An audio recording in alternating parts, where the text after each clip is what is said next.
Alright guys, so in this video, I'm going to tell you guys everything you need to know about creating a website for a school. So you see, I'm a web designer myself and I created a couple of websites for different schools. For example, look at this one right here. I can actually create something like this for you exactly, or if you want something else. This is another website I've actually built for another school. You see, I've removed some of the most important information just so that I don't showcase their work like that. And again, this is another website. This is actually a kid school, a kindergarten school. So they offer a lot of programs to online. So I've removed some important details too. So you see, there are two ways to create a website for a school. The first way is that you do it yourself. You can do this by using some of the popular website builders, or you can do this by actually learning how to design and how to code by yourself. But of course, this is going to take you a lot of time and there's a lot of learning curves involved. However, the recommended way is that you hire a web designer.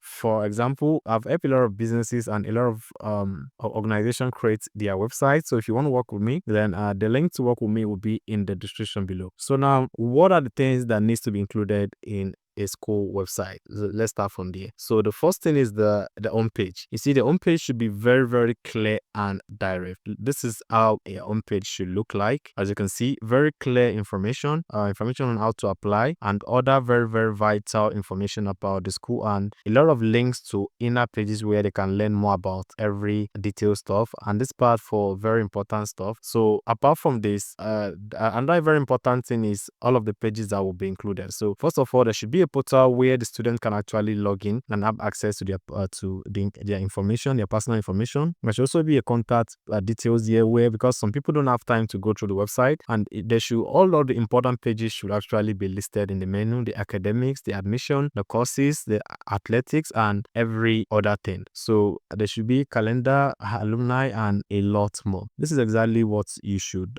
I mean, it depends on what you offer in the school, what the school offers, but these are the major information that needs to be included on the school website. So if you want to work with me to build a school website for you, then you can click on the first link in the description below.